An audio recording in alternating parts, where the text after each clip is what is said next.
Yin woke up feeling excited, gushing through her veins early in the morning. She truly didn't know why, but this day just felt different for her. Hey Katsuki, wake up! We still need to see the pigs!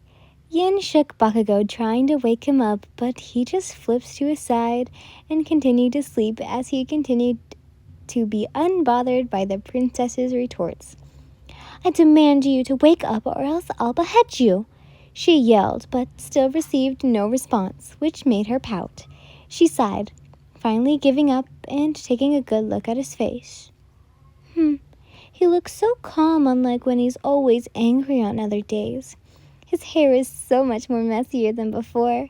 I wonder what it's like to touch his hair. Her hand slowly traveled all the way up to his scalp, and his hair was surprisingly soft. Without even knowing, she blushed and continued to caress his head.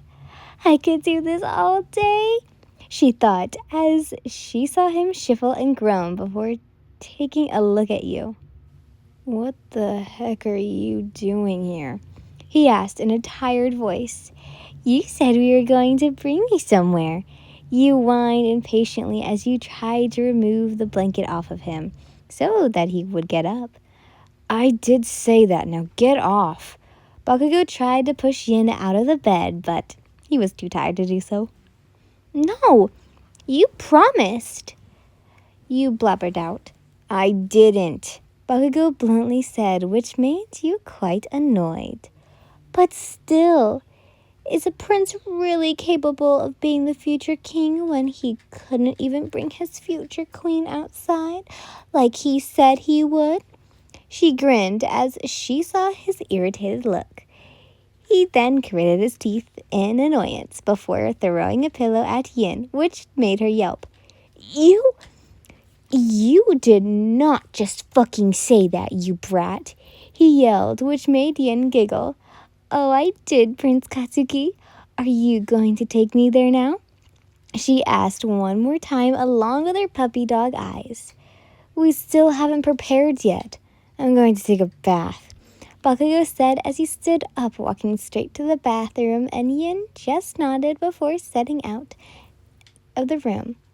He sighed as he felt the cold water tickle down his skin. When the bathroom door suddenly opened and it showed Yin being in a robe. Oi, get the hell out of here, he yelled as his cheeks turned red.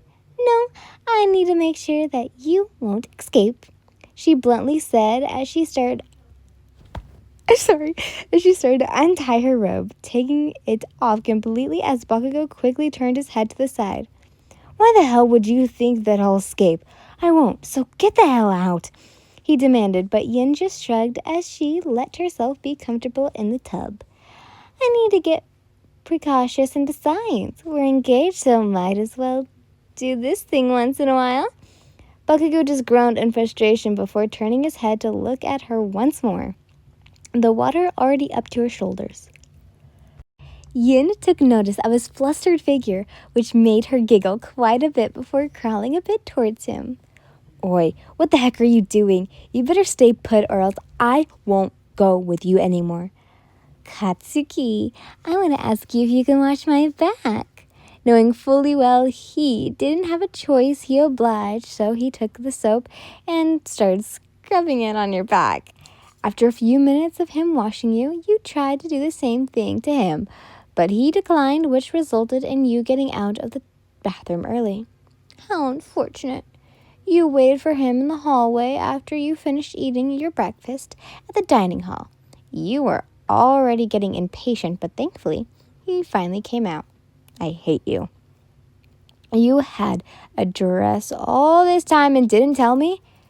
Do you know how embarrassing it was when I asked your maid to borrow her clothes just for you to wear? She thought I was a fucking pervert, Bakugou yelled as he saw my outfit. Well, you know I had to make excuse because I don't want to go around the kingdom, I answered as you fumbled with your fingers, before he sighed. Let's just go.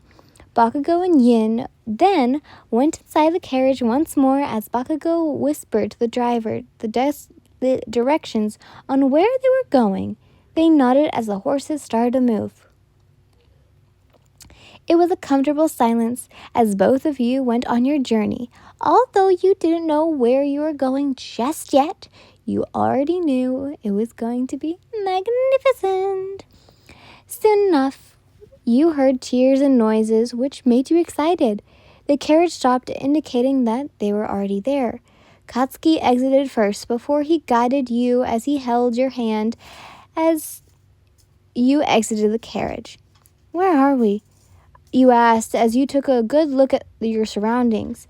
There were tons of people laughing and enjoying along themselves with many colorful decorations around them. "Central town. My kingdom is in the south while yours is in the north. And this is the town in between our kingdoms alongside with the west and east. I don't give shit about those anyways." "Do you like it?" Bakugou asked you. With sparkles in your eyes, you spoke. "I love it. This looks so well organized and the people are having fun. I wonder who their majesty is." You answered, still in awe about the place. "The thing is that there's no king and queen here. All of this is just being supervised by Mayor Toshinori along with the vice mayor. The guy is a nerd, so don't go near him," he warned, and you just nodded, not really paying attention. "All right," you said as you held his hand as the crowd started getting bigger. Bakugou then took you to a small tavern before calling out someone. "Shitty hair," he yelled, and a red-head guy suddenly popped out his head and greeted the both of you. "Hey, Bakugou, long time no see. And who is this lady over here?"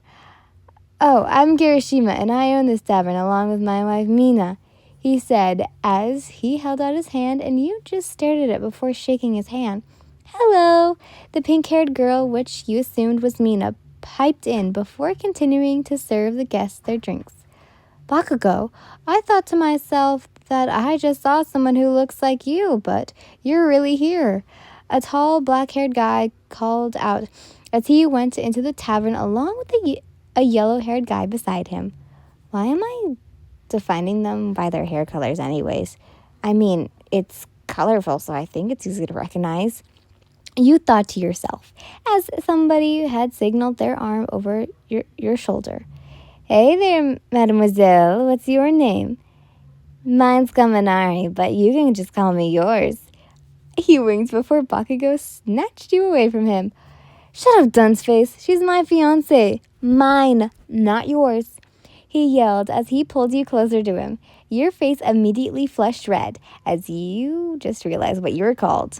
You could tell that he was quite jealous, and the fact that he had said that out loud made that both of you were engaged. Of course, I may be added. Engaged? Then that means that you're royalty too? Majesty, I am so sorry for Kaminari's actions, and please punish him for what he has done.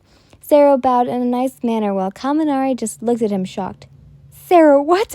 I thought we were friends," he exclaimed as he begged me not to punish him or something. "Do I know you?"